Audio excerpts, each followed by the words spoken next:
Est-ce que vous m'entendez? Oui, madame. Oui, madame. Ok, ok, très bien. C'est juste pour vérifier qu'il n'y a pas de problème de sang.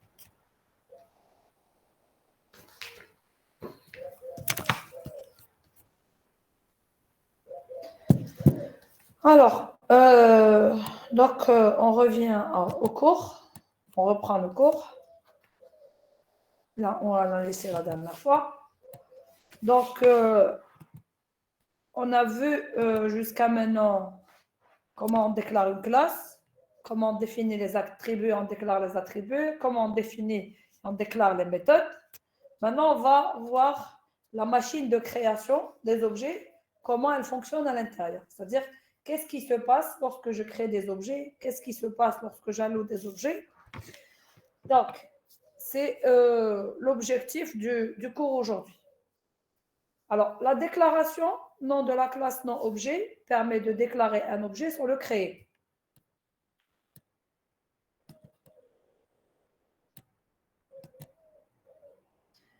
Donc, elle permet de déclarer un objet sans le créer.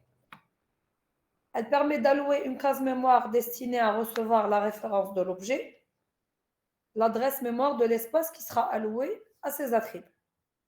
Donc, à l'étape de déclaration, quand je dis point P1, P2, concrètement, qu'est-ce qui se fait? Qu'est-ce qui se passe? Deux zones mémoire étiquetées par P1 et P2 sont créées.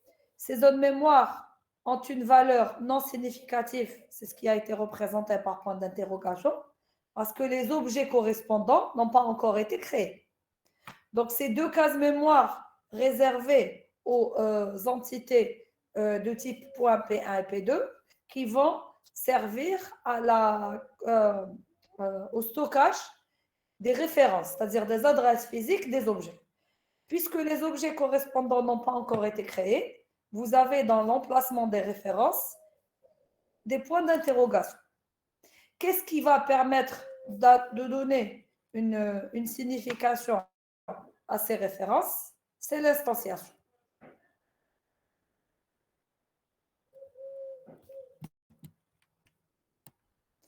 Donc, c'est l'instanciation des objets qui va permettre de donner une signification à ces références. Donc, l'instanciation, elle se fait justement au moyen de l'opérateur new. Donc, c'est soit new, le nom de la classe, ou bien new, le nom de la classe et une liste de paramètres. Ça dépend le constructeur qui est visé. Alors, ces instructions permettent d'allouer un espace mémoire à l'objet créé. Les attributs de l'objet créé sont initialisés soit par des valeurs, par défaut, lorsqu'il s'agit d'une instanciation sans paramètres, lorsque vous avez un constructeur qui est sans paramètres, ou bien en tenant compte des valeurs passées comme paramètres, lorsqu'il s'agit d'un constructeur avec paramètres.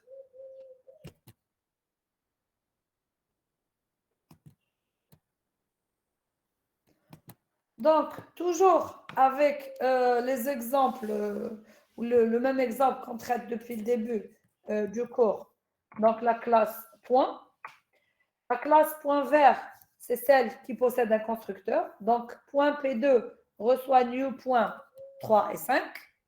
Donc, la référence de l'objet P2 va contenir l'adresse mémoire correspondant à la zone allouée à l'objet P2. Et à cette adresse mémoire, on va trouver le champ réservé pour X initialisé à 3 et le champ ou l'attribut ou la zone mémoire attribuée à l'attribut Y qui est initialisé à la valeur 5.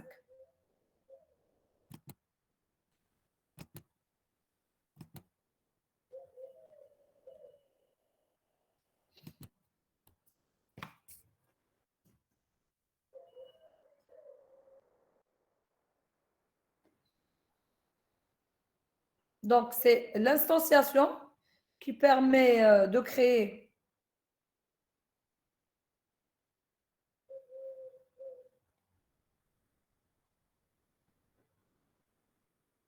C'est l'instanciation.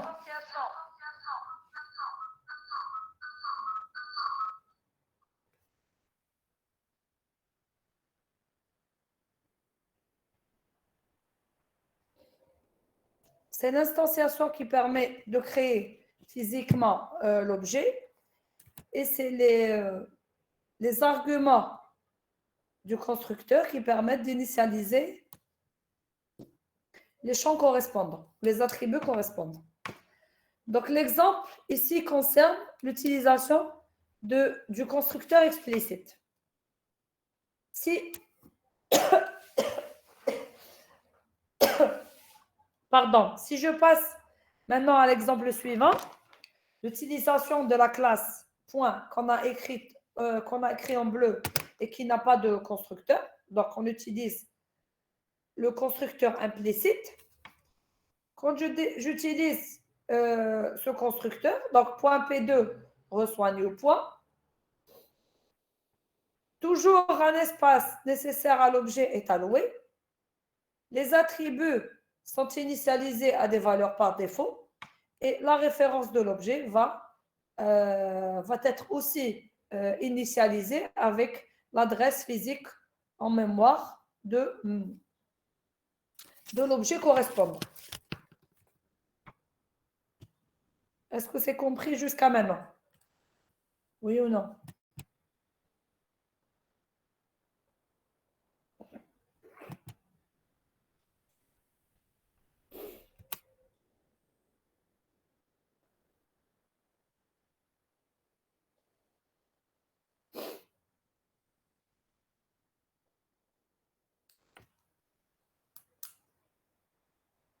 Alors, il faut faire très attention lorsque vous voulez affecter un objet à un autre.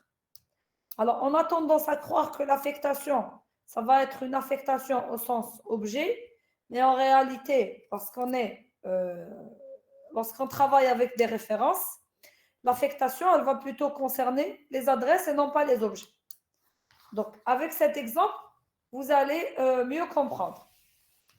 Donc, considérons les objets .p1 et P2. Donc, un point P1 a été précédemment créé et instancié à cette adresse et qui a comme coordonnées 3, moins 3. X égale à 3, Y égale à moins 3.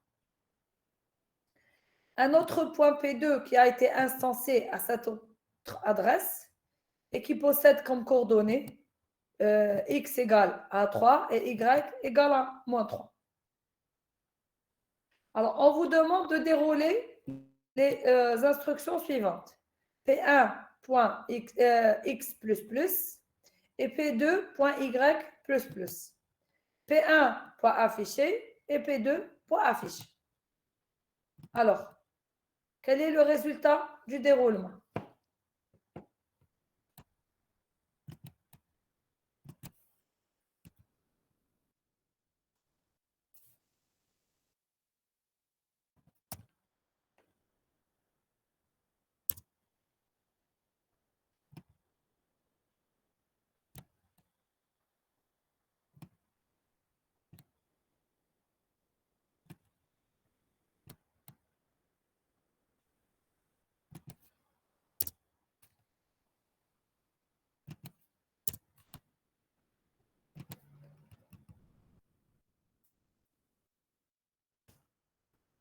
Alors, je vous écoute. Quel est le résultat de ce déroulement?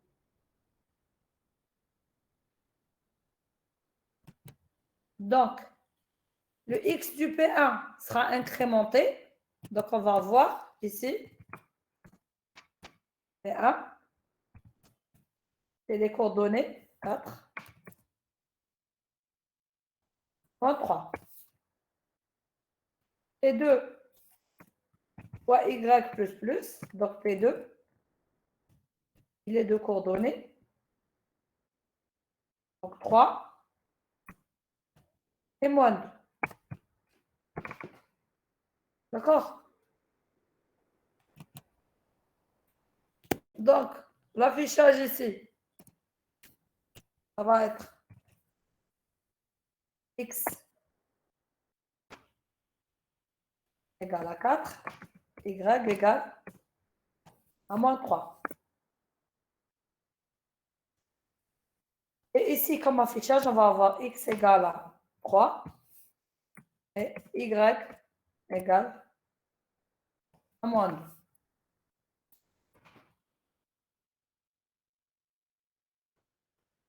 On continue avec le même exemple. On continue sur le même exemple, c'est-à-dire l'étape suivante.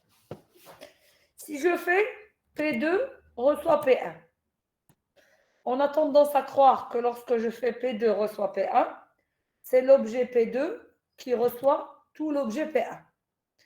Alors, attention, ici, c'est faux. Concrètement, qu'est-ce qui va se passer?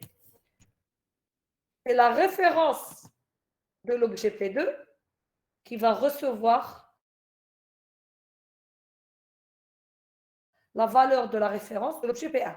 Donc, c'est une affectation au niveau référence et non pas une affectation au niveau objet. D'accord? Donc, vous avez écrasé le contenu de... vous avez écrasé le contenu de la référence P2 par le contenu de la référence P1. Et donc, l'objet initialement accessible avec la référence à P2, c'est un espace qui est accessible. Et les deux références, maintenant P1 et P2, pointent et accèdent au même objet. Donc, faites attention lorsque vous faites ce type d'affectation. Donc, P1 et P2 représentent le même objet.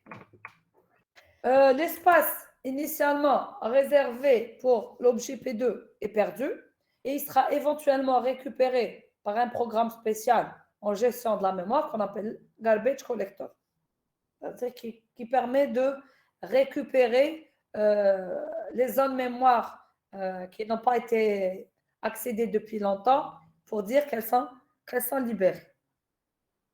Si maintenant je continue mon déroulement, donc P1.xx, ensuite P2.yy, P1.affiché et P2.affiché.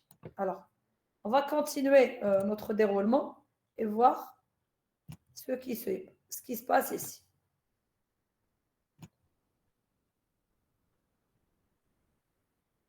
Voilà, j'essaie de représenter autrement pour qu'on puisse...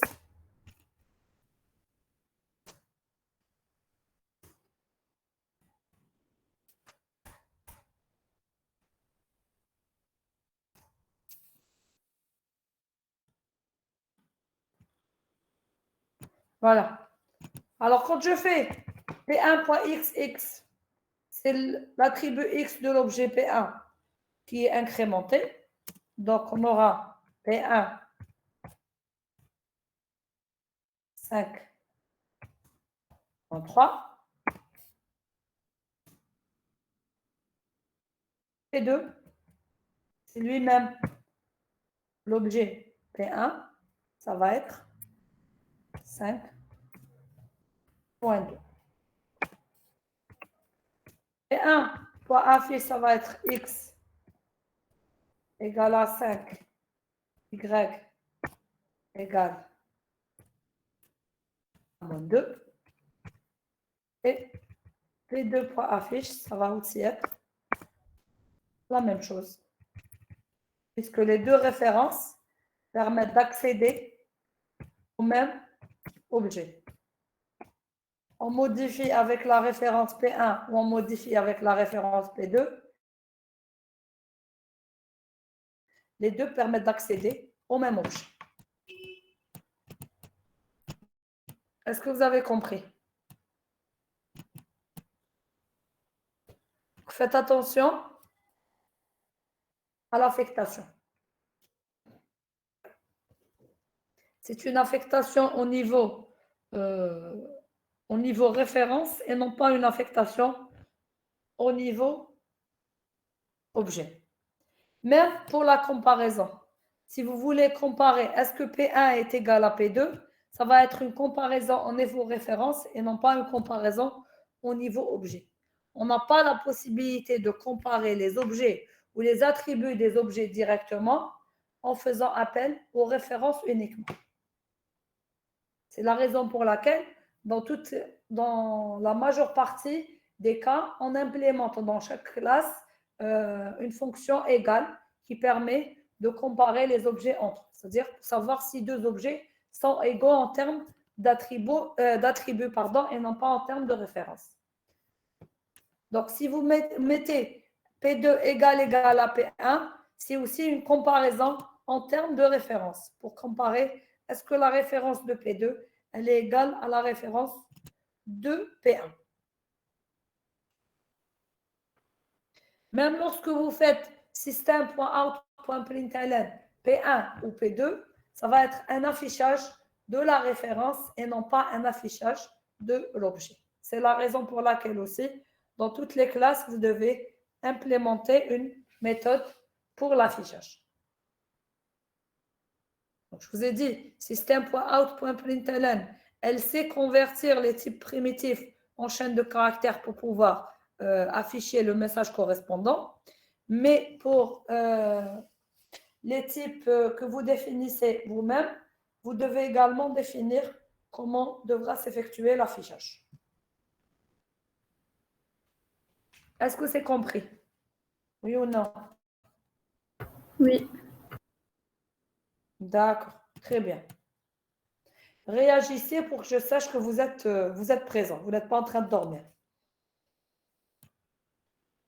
Alors, donc si vous n'avez pas de questions jusqu'à maintenant, on va passer à la surcharge des méthodes. Alors, la surcharge de méthodes, on a commencé à en parler tout à l'heure avec l'exercice 1. C'est une propriété qui est très importante et très intéressante, très utilisée en orienté objet, parce qu'au moment d'écrire la classe, on ne sait pas réellement comment on va l'utiliser. Et donc, je vous ai dit précédemment que lorsqu'on définit une classe, c'est comme si on est en train de définir un catalogue d'utilisation de cette classe. On va dire quels sont les traitements que tout objet de la classe peut effectuer et quels sont les traitements qu'il est possible d'exécuter ou quelles sont les actions qu'on peut effectuer avec les objets de la classe. Donc, on peut proposer une multitude de méthodes et en plus de proposer une multitude de méthodes, pour une même méthode, pour une même fonctionnalité, on peut proposer différentes versions. Pourquoi je dis différentes versions? Parce que le traitement, bien l'idée ou la philosophie, elle est toujours la même. Ce qui change d'une version à une autre, c'est ou bien les paramètres en entrée, ou bien les paramètres en sortie, ou bien les deux. Mais le plus important, c'est que ça reste toujours le même nom de méthode qui est implémenté différemment. Alors, on appelle ça la surcharge des méthodes. Alors, la surcharge ou l'overloading en anglais est également appelée la surdéfinition. C'est l'un des points forts des langages orientés objets. Alors, tous les langages orientés objets offrent cet avantage de surcharge. Alors, la surcharge permet de définir dans une même classe plusieurs fonctions avec le même nom. La différence entre les méthodes surchargées réside dans leur signature. Donc, le nombre et ou le type de paramètres différents, c'est le compilateur qui sélectionne la méthode appelée à un niveau donné. La surcharge concerne aussi bien les constructeurs que les méthodes de traitement. Donc, on peut tout surcharger. On peut surcharger des constructeurs, c'est-à-dire proposer différentes manières de construire des objets. On peut surcharger toute méthode. Il suffit qu'il y ait une distinction ou une différence possible pour permettre au compilateur de sélectionner la méthode appelée au moment de l'exécution.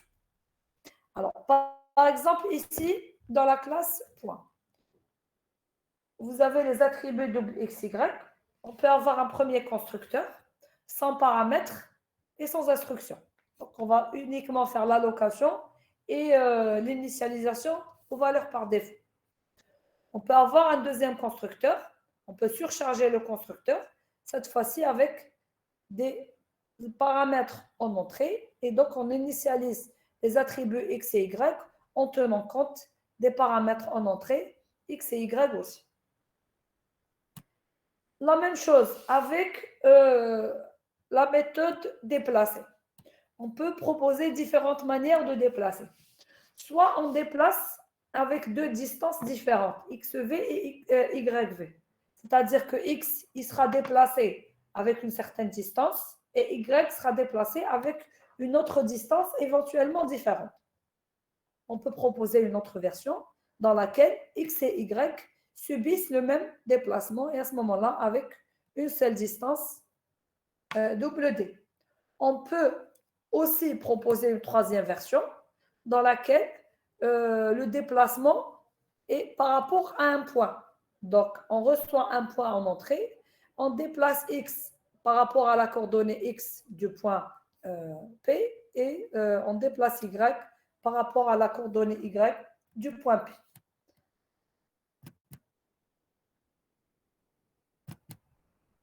Donc, ici, dans notre implémentation, on est en train de fournir à l'utilisateur de la classe, ou à l'utilisation de la classe ou au mail, différentes manières d'effectuer le même traitement. Ce qui change d'une version à une autre, c'est les arguments en entrée, soit en nombre, soit en type. Et éventuellement aussi les types de retour en sortie. Alors pour les constructeurs, on n'a pas de type de retour en sortie. Donc ce qui doit distinguer les versions ou les différents constructeurs, c'est les paramètres en entrée, en nombre et aussi en type. Pour la surcharge de manière générale, il suffit d'avoir des types de retour différents ou bien des paramètres en entrée qui sont différents aussi.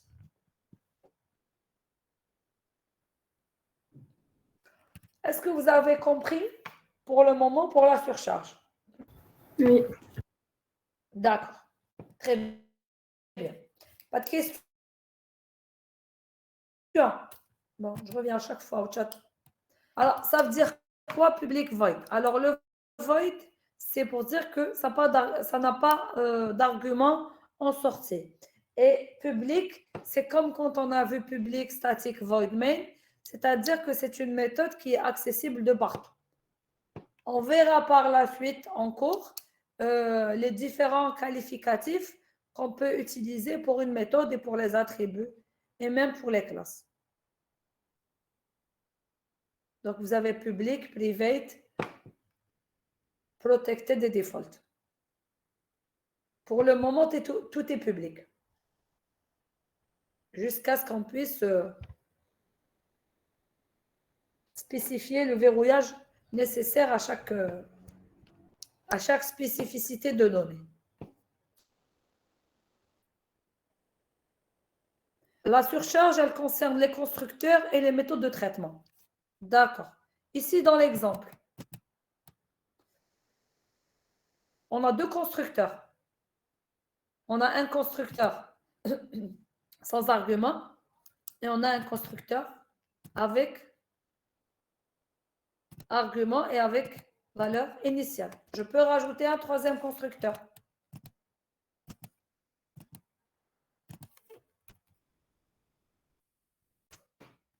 Je peux rajouter un troisième. Je dirais point double x. This point x reçoit x et y reçoit 0. Par exemple. C'est le troisième option, c'est un troisième constructeur.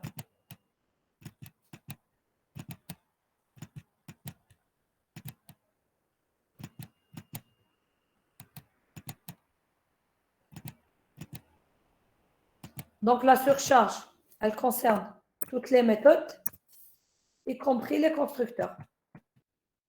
Il suffit juste de pouvoir distinguer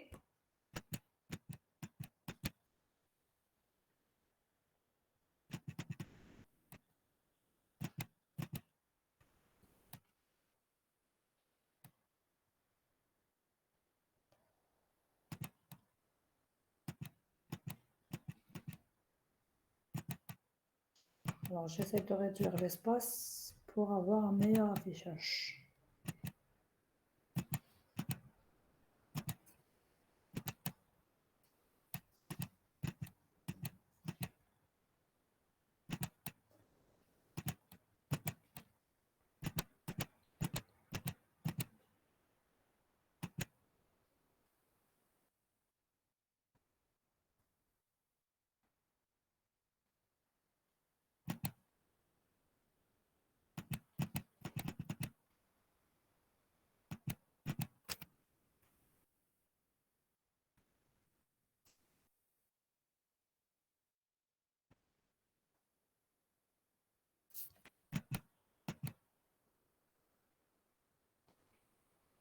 Voilà.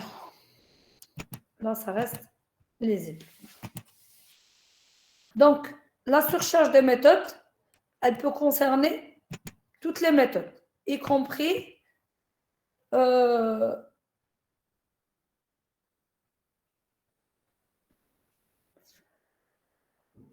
les constructeurs. Alors, attention, dans la troisième version du constructeur que j'ai rajouté, je n'ai pas dit initialiser X ou initialiser Y, ou bien je n'ai pas choisi. J'ai dit X est initialisé avec la valeur en entrée et Y, il est mis à 0. Justement, le slide suivant, il concerne ce type d'ambiguïté. Il faut faire très attention dans la surcharge. Il ne faut en aucun cas que la surcharge puisse provoquer une ambiguïté. Donc, on vous dit ici, attention au problème d'ambiguïté.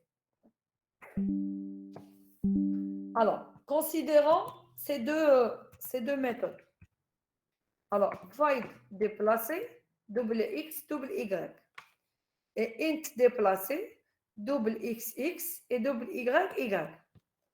Alors, ici, la différence entre les deux méthodes ou les deux versions réside dans le résultat en sortie, dans le retour. La première méthode, elle est void. La deuxième méthode, elle est int. Donc, dans l'appel, il y a une grande différence. On ne va pas pouvoir les appeler de la même manière et donc, il n'y a aucun problème d'ambiguïté. Le problème d'ambiguïté ne se pose pas dans le premier exemple. Est-ce que vous arrivez à voir?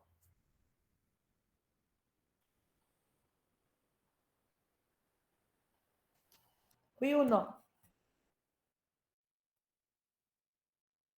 Oui, madame. Il n'y a aucun problème d'ambiguïté dans la première version. Ici, on va l'appeler par point P reçoit, non, P point déplacé de 15, par exemple.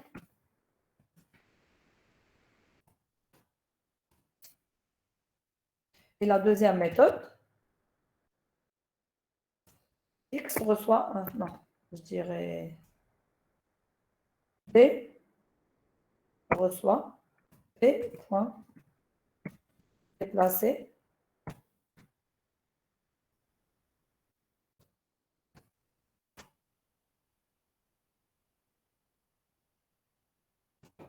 sans AP diamant. La première, elle n'a pas de retour. La deuxième, elle retourne un entier qu'on récupère dans le D et on appelle la méthode. Donc, l'appel est différent et donc il n'y a pas d'ambiguïté. Le problème d'ambiguïté ne se pose pas. Dans l'exemple suivant, si vous n'avez pas de questions par rapport à l'exemple 1,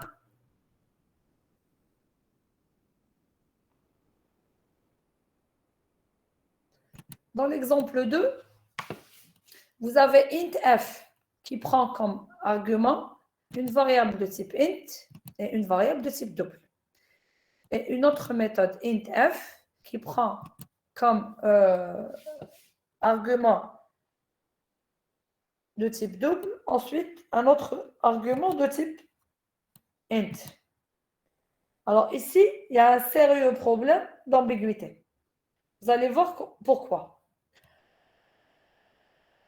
Alors si on appelle avec f 2 et 4.5, le 2, il est reconnu comme étant un entier et le 4.5, il est reconnu comme étant un double. Donc on saura qu'il s'agit de la première variante, de la première version. Il invoque ici la première méthode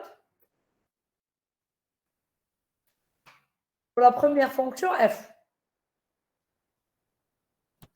Si on appelle avec f 3,5 et 5, là aussi, il invoque ou il déclenche la seconde fonction f.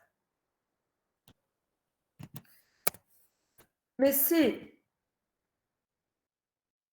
on appelle ou bien on invoque avec comme argument 4 et 7, ici il y a un sérieux problème d'ambiguïté.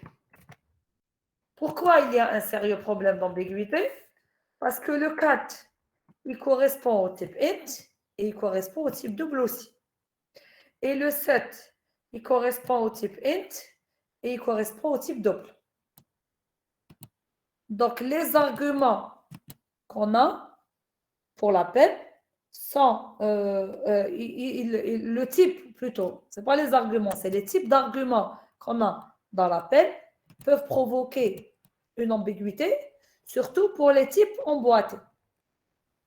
Parce que l'entier ou tout int est vu comme étant un double. Donc, le int, il est interprété comme étant un entier et il est compatible aussi avec les doubles. Donc, il a une confusion ici. Il ne sait pas est-ce qu'il doit l'interpréter comme étant un entier ou bien l'interpréter comme étant un double. Si je lui donne des doubles, la confusion ne se pose pas ou le problème d'ambiguïté ne se pose pas.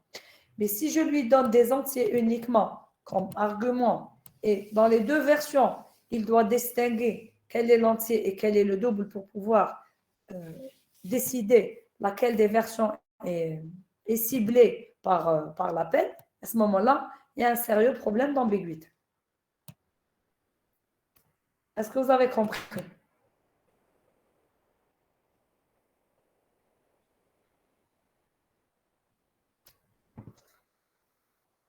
Est-ce qu'on peut écrire int p point déplacé? Int quoi? Il y a un retour. Donc, Oui, il doit y avoir un entier qui reçoit quelque chose. Oui. Oui, bien sûr. Donc, int quelque chose reçoit p point déplacé. Donc, c'est comme je l'ai écrit moi. J'ai mis int d reçoit p point déplacé 2,15. Déplacer, c'est une méthode accessible au moyen d'un objet de type point et elle retourne un entier. Donc, il faudrait que je prépare une variable de type entier pour recevoir le retour de la méthode. Est-ce que c'est compris? Oui, c'est clair, madame. Je me suis D'accord. trompée.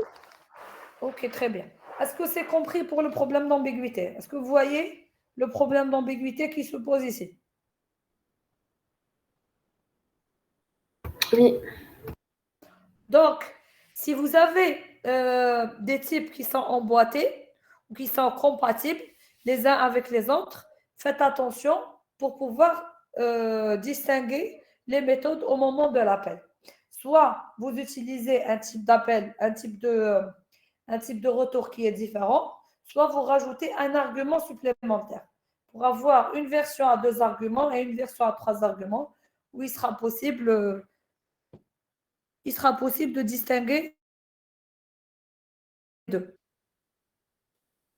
D'accord?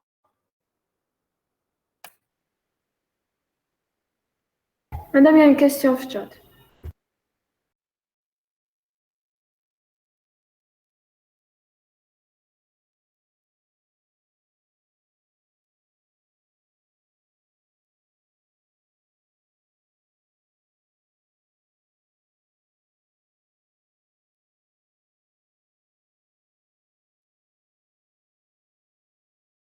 Par rapport au type. Mais il faut faire attention lorsque vous utilisez des types qui sont emboîtés ou qui peuvent s'emboîter les uns dans les autres.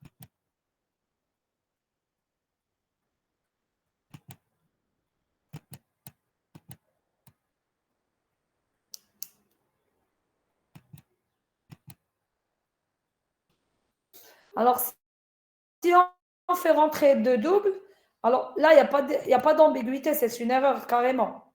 Si je rajoute un appel avec F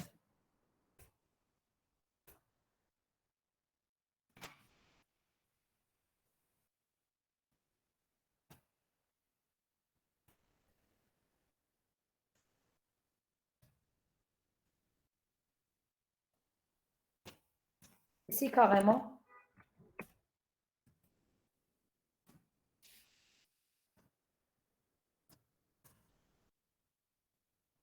c'est une erreur parce qu'aucune méthode ne correspond.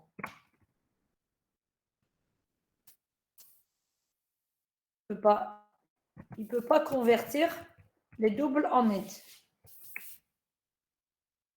Il reçoit soit un int et un double, soit un double et un int.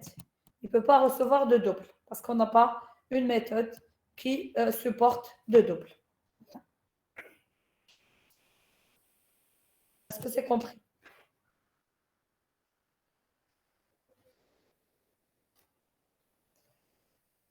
Très bien. Est-ce que vous avez compris le principe de la surcharge? De toute manière, on a commencé à mettre en pratique tout à l'heure en TD avec les différentes versions qu'on a proposées pour la fonction milieu, pour la fonction égale. Et vous avez vu que pour la même question, on avait différentes manières d'y répondre. Toutes les manières ou toutes les versions étaient cohérentes.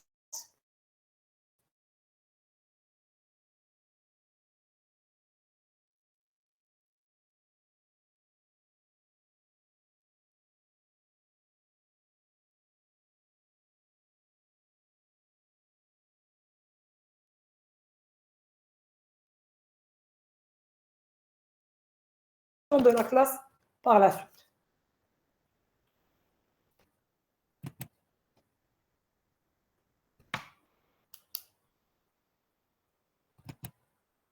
Est-ce que vous m'entendez?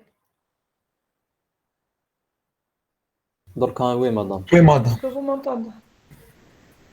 D'accord. Je pense qu'il y a eu à un moment donné une déconnexion. Parce que Oui. même moi, j'ai dû vérifier le...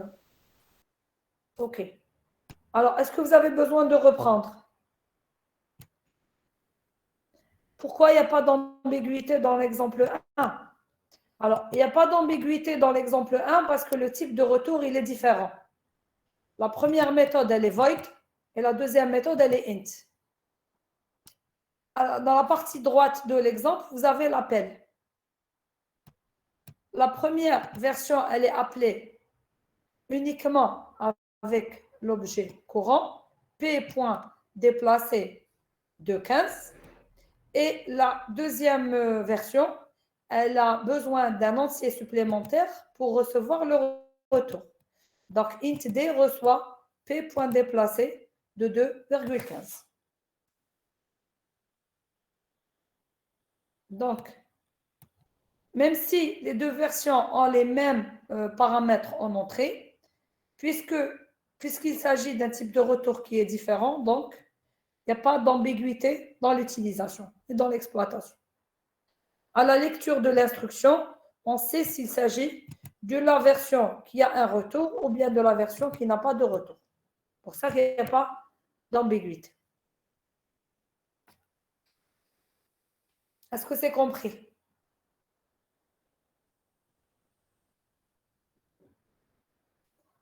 Qu'est-ce que j'ai dit? Les doubles, les entiers sont vus comme des doubles. C'est des types qui sont emboîtés, qui s'emboîtent les uns dans les autres. Le double supporte les entiers, mais les entiers ne supportent pas les doubles. 2, il est entier et il est double en même temps. Mais 2,5, il est double uniquement.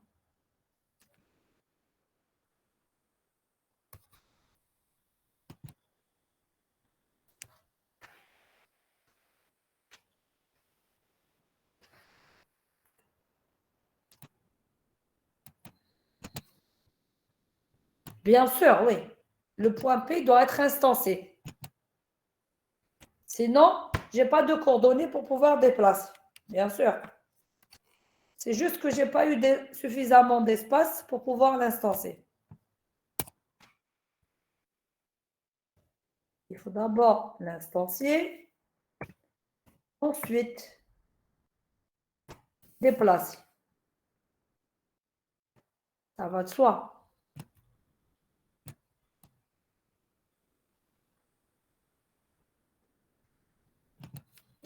Moi, je le mettrai en bas, que ça soit visible.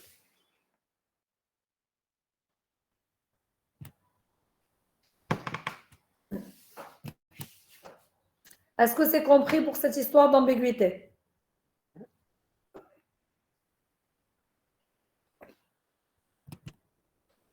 Vous n'avez pas de questions? Non. D'accord, très bien. Donc, si vous n'avez pas de questions, on va passer au point suivant.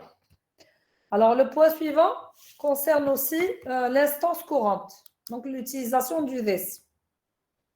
Ça aussi, c'est un point que j'ai commencé à introduire avec vous en TD tout à l'heure.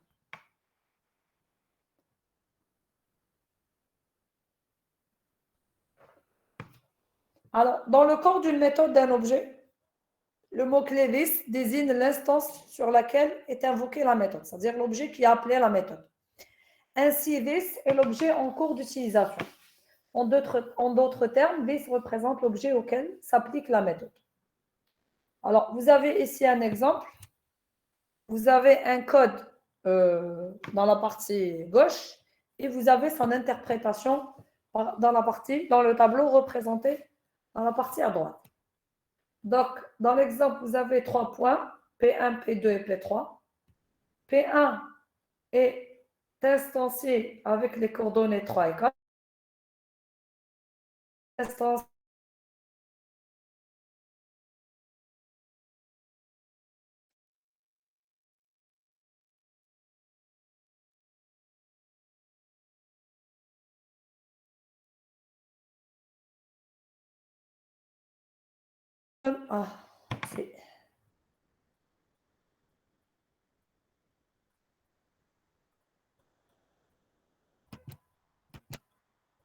Est-ce que vous m'entendez? Oui. Oui. Non, est-ce que vous m'entendez? J'ai eu encore une déconnexion. Oui, madame. Oui. Je reprends, ne vous inquiétez pas. J'ai constaté qu'il y avait un problème. Alors, donc je disais que le mot-clé this ou l'instance courante this, c'est un mot-clé qui désigne l'instance sur lequel est invoquée l'instance sur laquelle est invoquée une méthode. Donc, c'est l'objet courant ou l'objet appelant. C'est l'objet qui va subir le déclenchement de la méthode. Alors, pour mieux comprendre cette histoire d'objet courant, donc vous avez un exemple.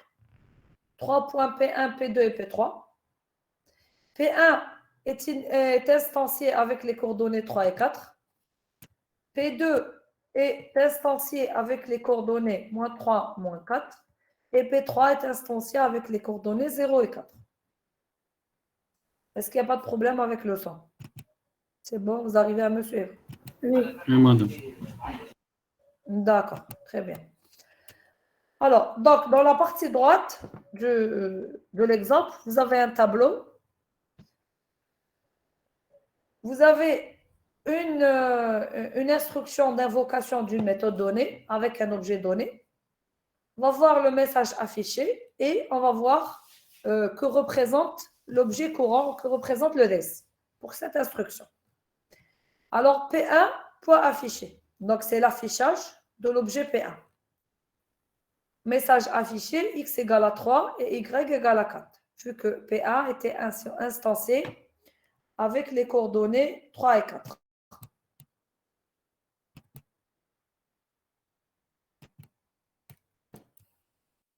Ensuite, donc, la méthode a été déclenchée avec l'objet P1. Donc, le this représente P1. Donc, P1, l'objet P1 représente l'objet courant du this. Instruction suivante. P2, point affiché. Donc, l'affiche concerne l'objet P2. Donc, au niveau de l'affichage, vous allez avoir moins 3 et moins 4 qui correspondent aux coordonnées de l'objet P2. La méthode a été déclenchée avec l'objet P2, donc c'est P2 qui représente l'instance courante contenue dans la référence list. Instruction suivante, P3.affiche. X égale à 0 et Y égale à 4. Donc, c'est P3 qui a été utilisé pour déclencher la méthode affichée. Et donc, c'est P3 qui correspond à la référence du S. La dernière instruction, c'est affiche toute seule, sans objet déclenchant. Alors, message affiché, c'est une erreur. L'instruction ne peut pas être exécutée telle qu'elle est. Pourquoi elle ne peut pas être exécutée? Parce que le this n'est pas défini. Je n'ai pas un objet courant qui va subir l'action d'affichage. Donc, toute méthode est exécutée ou déclenchée en tenant compte de l'objet courant ou de l'objet déclenchant. Donc, au moment de l'utilisation, la référence, elle est connue avec l'objet appelant. Et au moment de la définition de la méthode, on peut utiliser l'objet courant par this ou on peut remplacer l'objet courant par this parce qu'on ne sait pas encore quel est l'objet qui va déclencher cette méthode. Donc, c'est une utilisation possible du mot-clé this.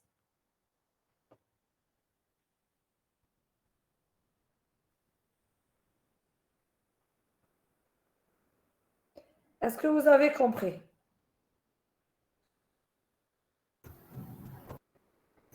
Oui, madame. Oui, madame. D'accord. Je vais voir s'il n'y a pas de questions. OK.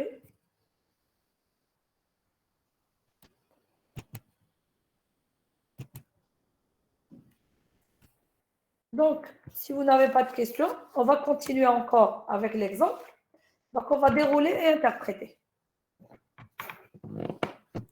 Alors, vous avez une classe test qui possède la méthode void identifié. Donc, system.out.println, this.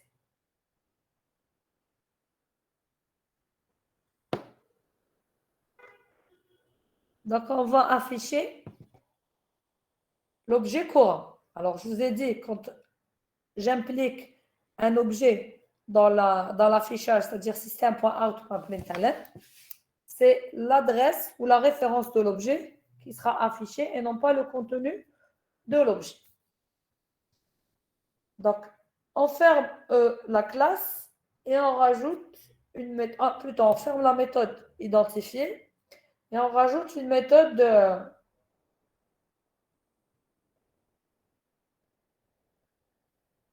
main. Donc, public static void main. On déclare 3 objets. Test x1, x2, x3. On instancie les objets. x1 reçoit new test, x2 reçoit new test et x3 reçoit new test. Et on veut déclencher la méthode identifiée. Alors, x1 point identifié, x2 point identifié, x3 point identifié. Alors, quel sera l'affichage à votre avis?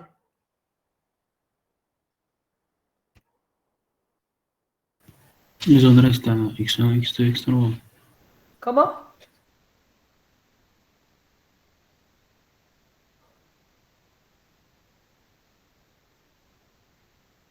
Les adresses تاع les objets x1. 3 références différentes de objets.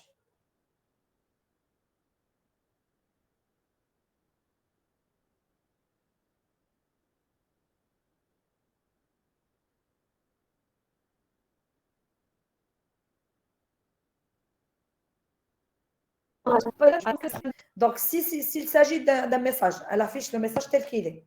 S'il s'agit d'un type primitif, c'est-à-dire entier, caractères réels, double booléen, elle sait traduire en chaîne de caractères et afficher. Si vous lui donnez un objet ou une référence de type plus élaboré, elle ne sait pas afficher l'objet, elle va uniquement vous afficher la référence de l'objet. Elle est faite comme ça, la méthode println. Si vous voulez afficher le contenu de l'objet, à vous de définir une méthode affiche ou une méthode affichée qui va permettre d'afficher l'objet. Ou bien, vous pouvez faire autre chose. Bon, j'anticipe un peu les choses. Vous pouvez rajouter dans votre classe une méthode toString qui va permettre de traduire le contenu de votre objet en chaîne de caractères qui sera utilisée par la méthode println pour son affichage. Donc, vous avez deux options. Soit vous affichez tout seul, et donc vous définissez votre propre fonction d'affichage en utilisant println et en utilisant d'autres messages, ou bien vous utilisez une méthode prédéfinie qui est toString, vous la redéfinissez dans votre code, vous lui donnez la traduction de votre objet, c'est-à-dire en termes de contenu, vers une chaîne de caractères, et c'est ce que println va utiliser dans son affichage. Vous avez ces deux options pour l'affichage. Est-ce que vous avez compris? Oui, madame, merci. Je vous en prie. Est-ce que vous avez d'autres questions?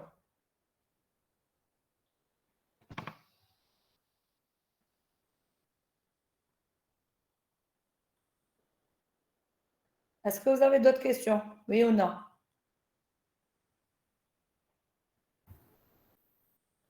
Non.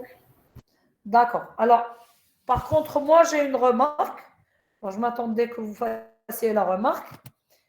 On a dit que toute méthode, toute classe qui contient le main, c'est une classe qui est non instanciable.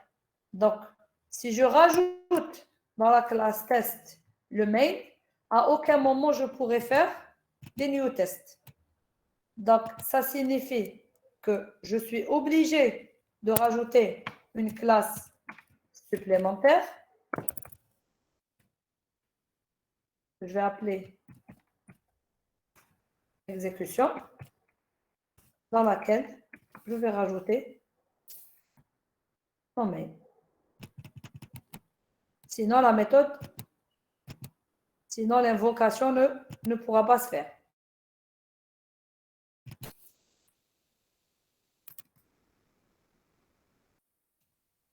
D'accord? Oui.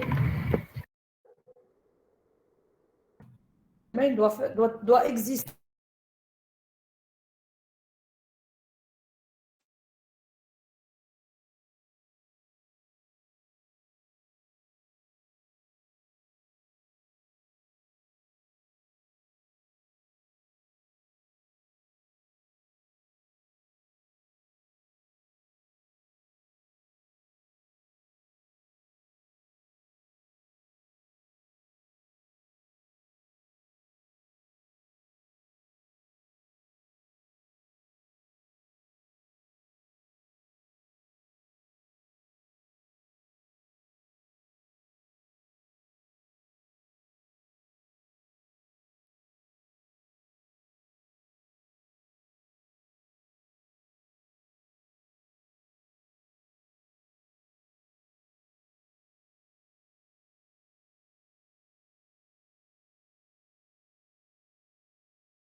Est-ce que vous m'entendez?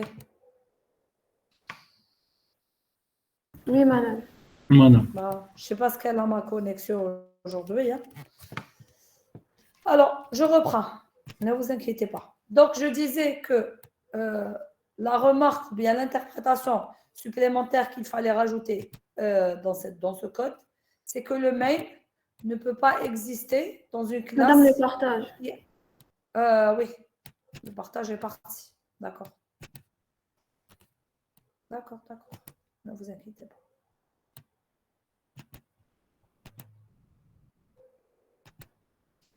C'est bon pour le partage? Oui, merci. Oui, D'accord, madame. très bien, je vous en prie. Alors, donc l'interprétation supplémentaire qu'il fallait rajouter pour ce code, c'est que, bon, initialement, il y avait la classe test qui contenait la méthode identifiée et la méthode de main. Et j'avais expliqué précédemment en disant que le main ne peut pas exister dans une classe qui est instantiable. Parce que le main, par sa définition, il n'est pas instantiable. Il y a une seule variante, une seule version du main qui est en exécution à la fois. Donc, toute classe, si elle contient le main, elle ne peut pas donner naissance à deux objets. Et or, la classe test, dans son utilisation et dans son interprétation, on est en train d'instancier au moins 3 objets de type test en faisant appel à un constructeur qui est implicite. Donc, en ayant un main dans une classe, on n'a pas droit au constructeur implicite, ni même au constructeur explicite. Donc, pour régler cette anomalie, j'ai rajouté une classe supplémentaire exécution dans laquelle j'ai mis le main uniquement. Et donc, je me retrouve avec 2 classes. Une classe test dans laquelle j'instancie des objets et j'ai la possibilité de les identifier. Et une classe exécution qui contient le main et qui utilise la classe test uniquement. Est-ce que c'est compris?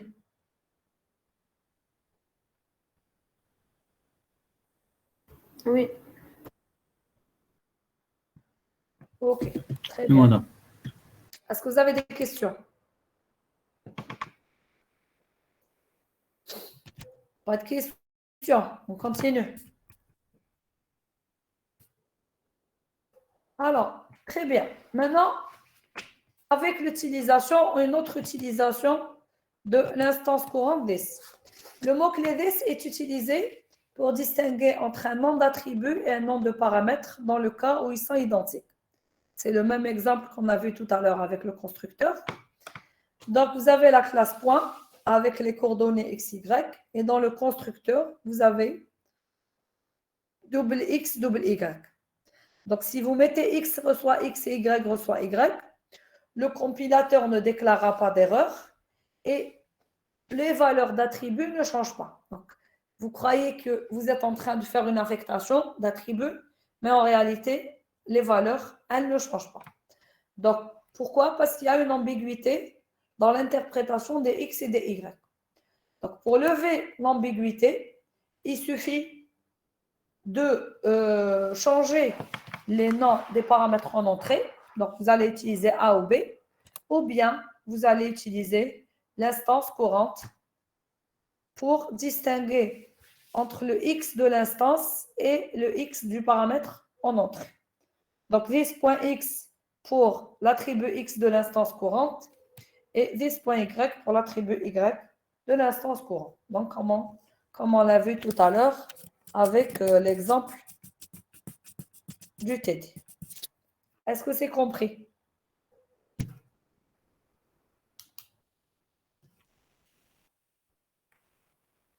Donc, quand il y a une confusion, il y a utilité d'utiliser le this. Quand il n'y a pas de confusion, vous n'avez pas besoin de l'utiliser. Donc, même si vous l'utilisez, ce n'est pas faux. Mais si vous n'avez pas une ambiguïté, ça ne sert à rien de l'utiliser. Autant travailler directement avec vos attributs. Est-ce que c'est compris? Oui, madame. Oui, madame. D'accord. Par exemple, dans la première solution, vous avez double A et double B. Je n'ai pas besoin de mettre 10.x reçoit A ou bien 10.y reçoit B. Ce n'est pas faux, mais je n'ai pas besoin d'utiliser la référence courante du this, puisqu'il saura directement identifier de quel x et de quel y il s'agit. Donc, je n'ai pas besoin de lui rajouter cette information. D'accord?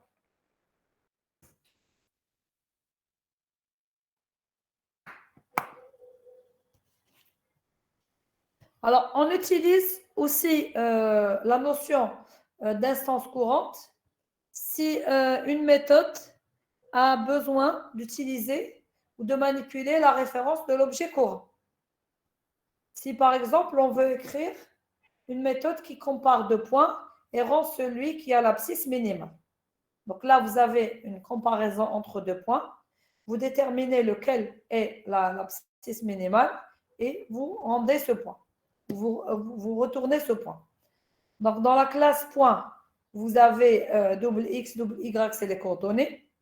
Vous avez le constructeur explicite avec les arguments x et y. Et vous avez la méthode min-abscisse.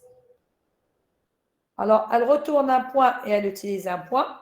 Donc, elle compare le point courant avec un point en argument et elle retourne le plus petit des deux. Donc, si x, c'est-à-dire le x du point courant, est inférieur au x du point reçu comme paramètre return this, ça signifie dans ce cas que c'est le point courant qui est le minimum.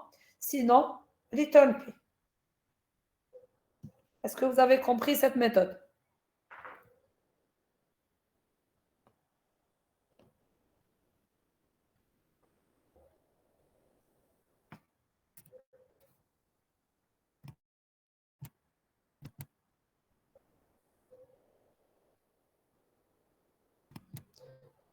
C'est compris, oui ou non? Oui, madame. Oui, D'accord, madame. très bien.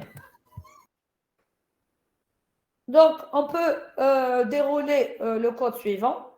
Point P1 reçoit new point avec les coordonnées 3 et 4. Point P2 reçoit new point avec les coordonnées 4 et 7.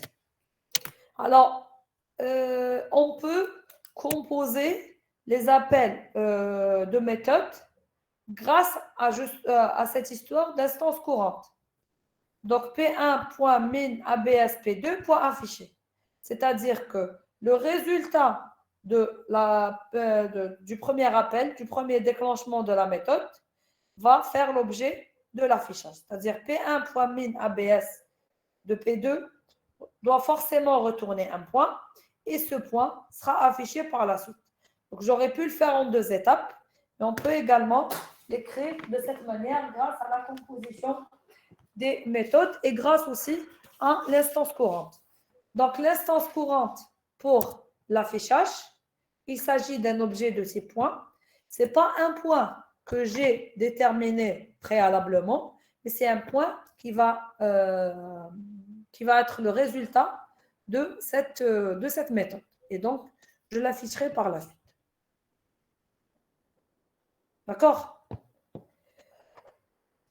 Alors, si je compare P1.min ABS P2, lequel des deux points sera retourné? Est-ce que le point P1 ou bien le point P2? P1. Le point P1. Donc, c'est P1 qui sera affiché. Si j'exécute la deuxième instruction, P2.min ABS P1, point affiché. Lequel des deux points sera affiché? P2. Vous êtes sûr? P1 deux fois, madame. C'est toujours P1. Si c'est P1 qui est plus petit que P2, c'est toujours P1 qui sera retourné. Qu'il soit en argument, c'est-à-dire qu'il soit en paramètre d'entrée ou bien qu'il soit en objet déclenchant, bien en objet appelant. D'accord? Donc, l'instance courante, elle ne modifie rien au contexte de la méthode. C'est juste une manière de passer un argument ou de passer un paramètre. Donc, que ce soit P1 min ABS P2 ou bien P2 min ABS P1, la fonction, elle détermine toujours le minimum des deux et elle le retourne.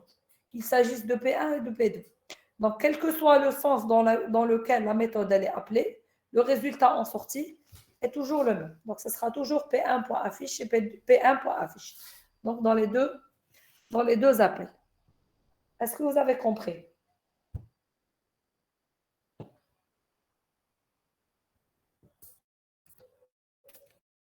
Madame, c'est la première P1.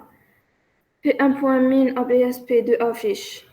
Oui. Madame, on a le 3 est inférieur à 4. Donc, c'est correct. Donc, il retourne 10. Il retourne 10. Donc, il est P1. Oui, La deuxième, P2.1000 ABS-P1 affiche, Madame 4 n'est pas inférieure à 3. oui. Donc, il ne va pas Donc, il va retourner 10, retourner mais il P2. va retourner P. Non, il ne va pas retourner 10, mais il va retourner P. Et ici, le P, Ah c'est toujours oui, c'est P1. Est-ce que vous avez compris? oui, oui, c'est vrai. D'accord? Donc, c'est soit l'instance courante, soit l'instance ou bien l'objet en paramètre. La logique de la méthode reste la même, c'est le résultat, et le résultat, il va forcément rester le même parce que je suis en train de comparer euh, les mêmes points. Donc, que ce soit dans l'argument ou bien dans l'objet courant ou bien dans l'instance courante, c'est toujours les mêmes valeurs. Donc, puisqu'il s'agit des mêmes valeurs, donc la comparaison, elle va être la même aussi. Est-ce que c'est compris? Oui. Très bien.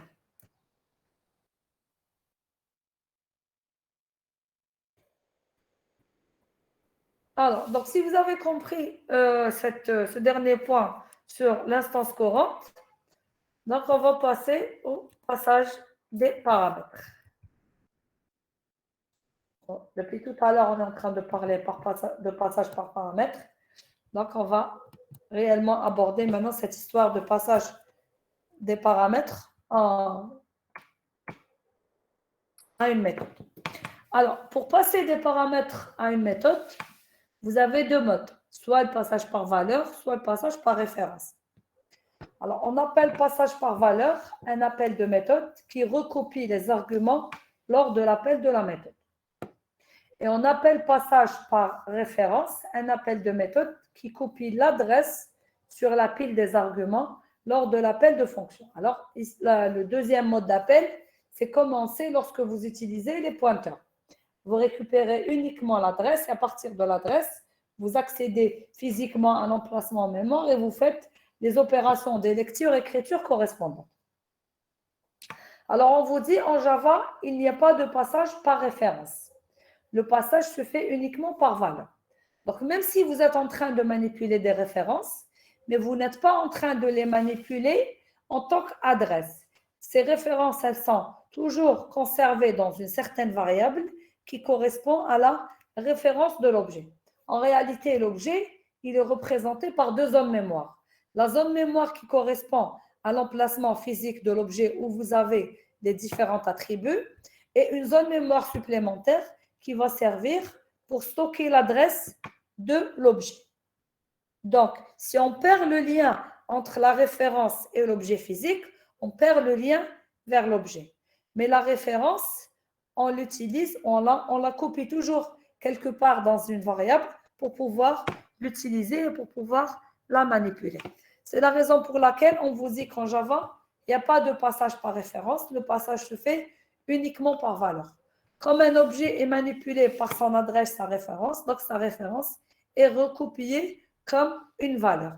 C'est la raison pour laquelle, au moment de l'affectation et aussi au moment de la comparaison, on n'est pas en train de travailler ou de manipuler les objets correspondant à cette référence, mais on est toujours en train de comparer les valeurs de ces références ou bien les valeurs de ces adresses. Donc, le passage des paramètres dans une méthode en Java se fait exclusivement par valeur. Est-ce que c'est compris?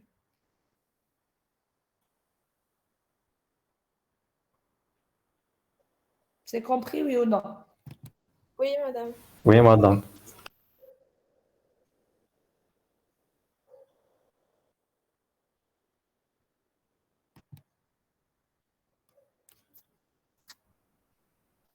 Ok. Alors, il y a une question. C'est la même méthode qu'on a fait dans le TD, non? Quelle méthode? Vous voulez parler de quelle méthode?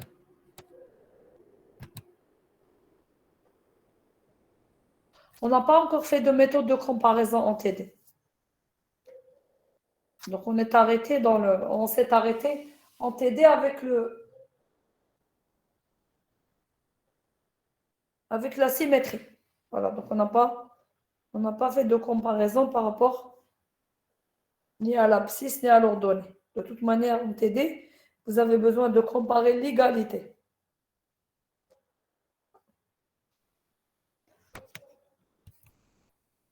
Alors, donc comme exemple pour le passage de paramètres à une méthode, donc vous avez ici, donc la classe Lyon. La classe Lyon qui a comme attribut poids et comme méthode set weight. Donc int weight, set weight. Qui prend comme paramètre, comme attribut un entier new weight. Donc weight reçoit new weight. Alors, quelque part dans le main, vous avez Lyon big Lyon reçoit new Lyon.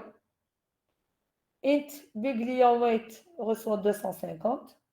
Et big Lyon.set weight, big Lyon weight. Donc, vous avez toujours le passage des arguments de paramètres avec le passage des références comme étant des valeurs. Donc, il n'y a pas de différence par rapport à ce qu'on a utilisé depuis le début.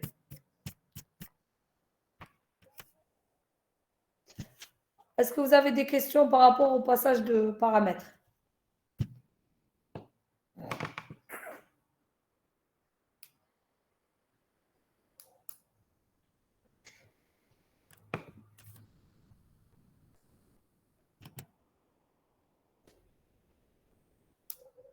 D'accord. Alors, si vous n'avez pas de questions par rapport au passage de paramètres, donc on va passer, je pense que c'est le dernier point ici aujourd'hui, la notion d'attribut d'instance et la notion d'attribut de classe. Alors, bon, ici dans le schéma, vous avez P1, P2, P3 et P4. C'est 4 références d'objets. P1 référencé un objet qui a les coordonnées 1, 2. P2 et P3 référencient le même objet qui a comme coordonnées 3 et 4. Et P4, c'est une référence vers un objet qui a comme coordonnées 3 et 4 aussi. Alors, X et Y sont dits des attributs d'instance. Pourquoi des attributs d'instance? Parce que chaque objet va avoir sa propre zone mémoire pour X et sa propre zone mémoire pour Y. Donc, c'est des attributs qui sont propres à chaque instance. Donc, les attributs des objets que nous venons de voir jusqu'à présent s'appellent des attributs d'instance. Parce que pour chaque objet, on a défini les attributs qui le comportent. Un attribut d'instance est propre à chaque objet. Alors ici, entre les objets ou les références P1, P2, P3 et P4, il n'y a aucun partage entre les objets. Chaque objet possède un espace local qui lui est attribué et dans lequel il conserve tous ses attributs X et Y. Donc, chaque objet a sa version X et sa version Y. Alors, c'est ce qu'on appelle des attributs d'instance. Alors, en plus des attributs d'instance, vous avez la notion d'attribut de classe. Alors, un attribut de classe, c'est comme une variable globale à toute la classe. C'est un attribut qui est commun à tous les objets de la classe. Alors, il est introduit par le mot-clé statique pour dire qu'il n'est pas propre aux instances, mais qu'il est propre à la classe. Il correspond à un seul espace qui est alloué à un attribut de la classe. Donc, dans ce contexte, chaque objet aura sa propre zone mémoire X et Y par rapport aux attributs d'instance qui leur correspondent. Et une zone mémoire supplémentaire sera allouée pour conserver les attributs de classe. Donc ici, X et Y, c'est des attributs d'instance, parce que chaque objet a sa zone mémoire X et Y. Et Z, H et W, c'est des attributs de classe. Ils sont conservés dans une zone mémoire qui est partagée et qui est accessible par tous les objets. Donc, si je veux déclarer un attribut comme étant une variable globale à toute la classe et qui va exister une seule fois pour toute la classe et qui est accessible en lecture et en écriture pour tous les objets de la classe, il suffit de déclarer l'attribut correspondant avec le mot-clé statique, pardon, et il sera vu comme étant un attribut de classe. Est-ce que vous avez compris?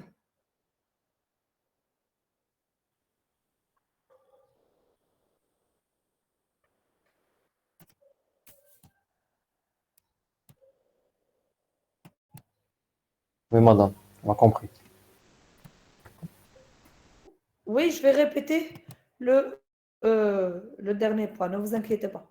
Alors, j'ai dit, si vous avez besoin de définir ou de déclarer des attributs comme des variables globales pour toute la classe, accessibles en lecture et écriture par tous les objets de la classe, et visibles, c'est-à-dire tous les changements sont visibles par tous les objets de la classe, et à ce moment-là, vous allez les déclarer comme étant des attributs d'instance. Il suffit de leur rajouter le mot-clé statique. Donc, vous allez dire double x, y, statique double z, h, w, et à ce moment-là, ça signifie qu'ils sont visibles comme étant des attributs de classe, et donc ils pourront être manipulés par tous les objets de la classe, et tout changement dans chaque attribut de ces attributs de classe est visible pour tous les autres attributs, pour tous les autres objets. Vous avez un exemple juste après. Justement, cette notion d'attribut de classe est très utilisée avec la notion de compteur. Si je veux compter le nombre d'objets que j'instancie et que je veux attribuer un matricule ou un numéro séquentiel à chaque objet qui est créé. Donc, dans l'identification de l'objet, je veux rajouter le numéro séquentiel, comme dans vos matricules. Vous avez une partie qui correspond à donc, l'année du bac, l'année de première inscription, la spécialité, vous avez le numéro séquentiel. Comment a été obtenu le numéro séquentiel? Eh bien, justement, il peut être obtenu de la manière suivante. Donc, vous avez la classe point qui contient deux attributs x et y de type double, et on rajoute un autre attribut, c'est un compteur statique int cpt égale à 0.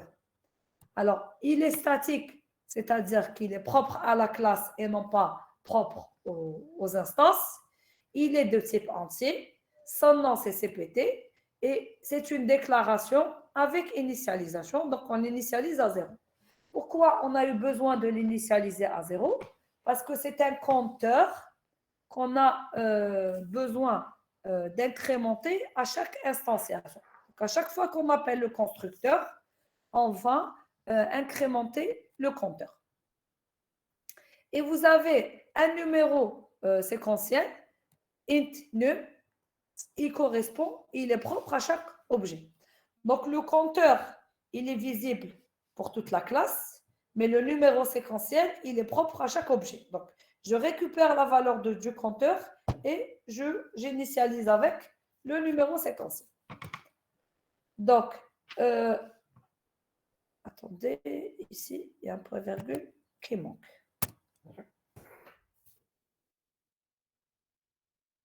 Donc, dans le constructeur, je prends comme argument x et y.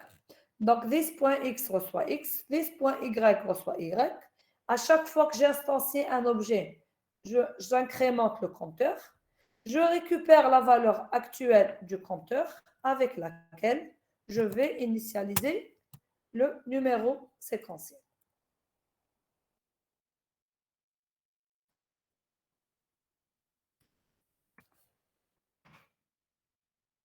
D'accord?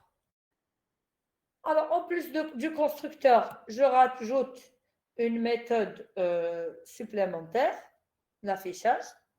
Donc, system.out.println, x reçoit la valeur de x, la valeur de y et la valeur du numéro séquentiel.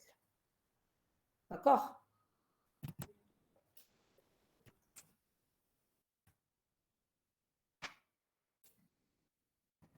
Alors, ensuite, vous avez votre main dans lequel vous déclarez 3 points, P1, P2, P3. Les points sont instanciés avec les coordonnées correspondants. Et ensuite, vous avez l'affichage correspondant. Et vous avez au final l'affichage du compteur. Alors, Madame, oui, كاين des questions في chat. un moment, je reviens vers les questions du chat. D'accord? Alors, je termine avec l'explication de l'exemple. Ensuite, je reviens aux questions du chat. Alors, à chaque fois qu'on instancie un objet de type point, le compteur est incrémenté. Donc, initialement, il est à 0. J'instancie l'objet P1, il passe à 1. J'instancie l'objet P2, il passe à 2. J'instancie l'objet P3, il passe à 3. Donc, en principe, lorsque je vais afficher les objets respectifs, je vais avoir pour P1, x égale à 1, y égale à 2, numéro égale à 1. X égale à 3, y égale à 4, numéro égale à 2. Et x égale à 5, y égale à 6 et numéro égale à 3. Pour l'affichage des objets P1, P2, P3. Maintenant, lorsque j'accède aux attributs d'instance, je spécifie l'instance pour pouvoir accéder à l'attribut correspondant. Et lorsque je cherche à accéder à l'attribut de classe, il suffit d'utiliser le nom de la classe. Donc, CPT, c'est un attribut de classe propre à la classe point. Donc, je mets point CPT pour pouvoir accéder à l'attribut correspondant. Est-ce que vous avez compris ce point? Ensuite, je reviendrai aux questions. C'est compris, oui ou non? Comment on peut utiliser des attributs de classe?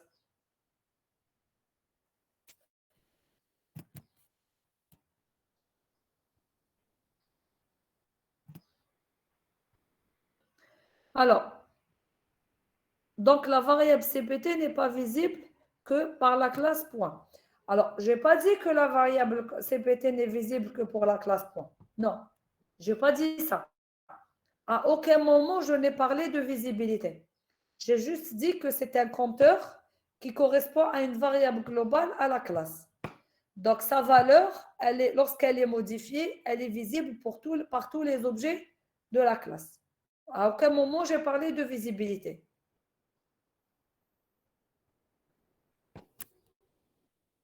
Alors, je n'ai pas fait des lieux dans la classe qui contient le main. J'ai mis des pointillés et le main, il est forcément dans une autre classe. J'ai fermé la classe point et le main, il est ailleurs. On ne peut pas avoir un main dans une classe qui fait des nœuds. D'accord? La classe, elle est fermée et j'ai mis juste le main. Donc, je n'ai pas mis toute la classe qui contient le main. On ne peut pas avoir un main dans une classe qui est instanciable. C'est interdit. Vous n'avez pas le droit ni au constructeur implicite, ni au constructeur explicite. Alors, une autre chose, justement, puisque je parle de constructeur, lorsque vous utilisez des variables du genre, c'est-à-dire des compteurs que vous voulez incrémenter à chaque fois que vous instanciez des objets, ça signifie que vous êtes obligé de définir un constructeur qui est explicite, parce que le constructeur implicite ne prend pas en charge ce genre de variable, ce genre de compteur. Donc, si vous avez besoin d'utiliser un compteur pour le nombre d'objets que vous instanciez, vous êtes obligé de définir vous-même le constructeur et ne pas exploiter le constructeur implicite parce qu'il ne prend pas en charge cette information. Il ne sait pas gérer cette information. Donc, le compteur, il est à 0, il le mettra à 0. Il ne permet pas de l'incrémenter à chaque appel. Si vous utilisez un constructeur implicite, il ne fera que initialiser vos attributs à des valeurs par défaut et le compteur il sera toujours mis à 0. Donc, vous serez obligé de définir votre constructeur avec ce type d'attribut. Pourquoi j'ai fait public static void main? Alors, ici, dans l'exemple, vous avez deux parties. Vous avez la partie déclaration de la classe, ou définition de la classe, et vous avez la partie utilisation de la classe. C'est tout. Et je ne peux utiliser la classe en dehors du main pour pouvoir exécuter et déclencher les méthodes. C'est pour ça que j'ai utilisé le main, ou j'ai défini le main. Est-ce que c'est compris?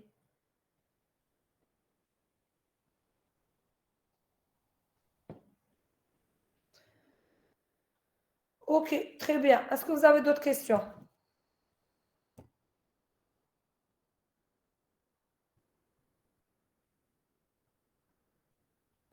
Alors, dans F4, 7, pourquoi il y a ambiguïté?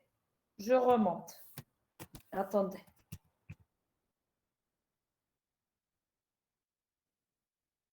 Alors, ici, pourquoi il y a ambiguïté? Parce que le 4, c'est un entier qui peut être vu comme étant un double. Parce que le double supporte les entiers. Et le 7, c'est aussi un entier et qui peut aussi être vu comme étant un double. Donc, dans les types, la confusion est liée. Donc, il n'arrive pas à déterminer est-ce que c'est la première version de la méthode qui est ciblée ou bien c'est la deuxième version qui est ciblée. Donc, le 4, il peut être vu comme étant un entier et il peut aussi être vu comme étant un double. Et le 7, la même chose. Donc, ça ne lui permet pas de distinguer laquelle des deux méthodes est ciblée par l'appel. C'est pour ça qu'il y a ambiguïté.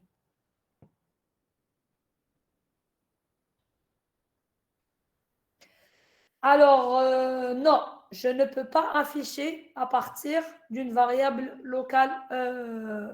Alors, si, je peux afficher à partir d'une variable locale ordinaire. Attendez. Alors, ici, j'ai mis, je reviens aussi à l'exemple.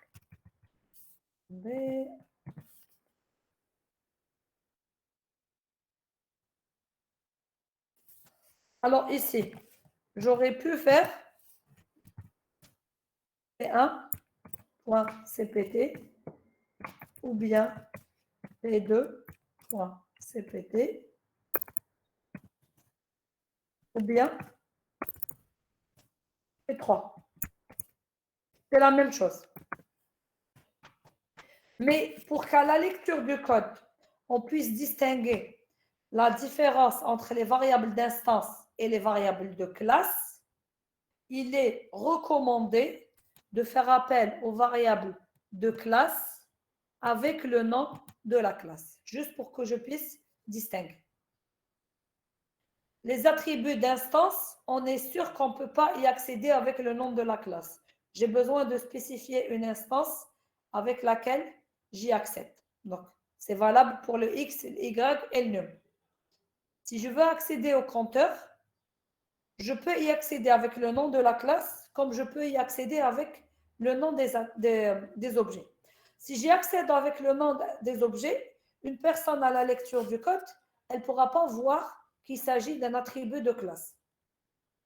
Même si, conceptuellement parlant, ce n'est pas faux. Donc, le traitement fonctionne correctement. Parce que par définition, il a été défini statique. Donc, il fonctionne comme un attribut de classe. Mais pour que, à la lecture du code, on puisse bien réellement l'interpréter comme étant un attribut de classe et non pas un attribut d'instance, on l'appelle avec le nom de la classe. C'est tout. Donc, en réalité, cette zone mémoire que j'ai représentée ici, cette zone mémoire supplémentaire, elle est accessible avec la référence des objets et elle est accessible avec une référence qui est conservée dans le nom de la classe. C'est ce que signifie ce que je viens de dire. Donc, il n'y a pas d'ambiguïté à l'appeler avec P1, P2, P3 ou P4, comme l'appeler avec le nom de la classe. Mais par convention et pour faciliter la lecture du code, autant l'appeler avec le nom de la classe, tout simplement. Est-ce que c'est compris? Alors, elle va afficher... oui, on utilise cette syntaxe qu'avec les variables statiques. Alors, cet affichage, c'est-à-dire la dernière instruction, elle va afficher la valeur du compteur. Donc, il était 0. On a instancié le premier objet, il passe à 1. On instancie le deuxième objet, il passe à 2. On instancie le troisième objet, il passe à 3. Donc, à la sortie des affichages, CPT, il est toujours égal à 3. Donc, .cpt, elle va nous afficher la valeur du compteur. Est-ce que c'est compris?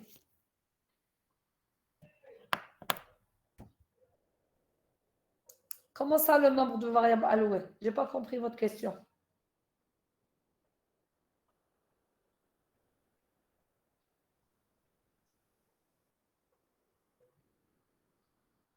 Ah, d'accord. Oui, oui, c'est bon. J'ai compris. Est-ce que vous avez d'autres questions?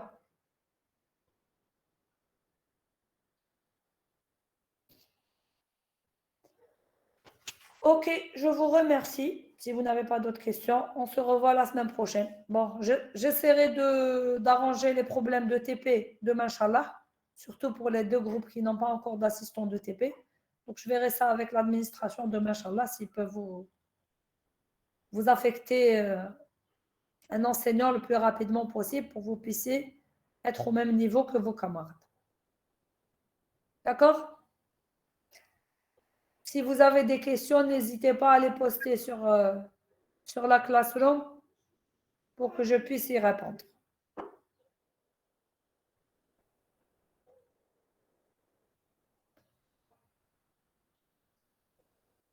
Ok, bonne fin de Madame. journée. Merci. Merci à vous. Au revoir. Merci, madame. Merci à vous. Au revoir. Merci, Bonne fin de madame. journée.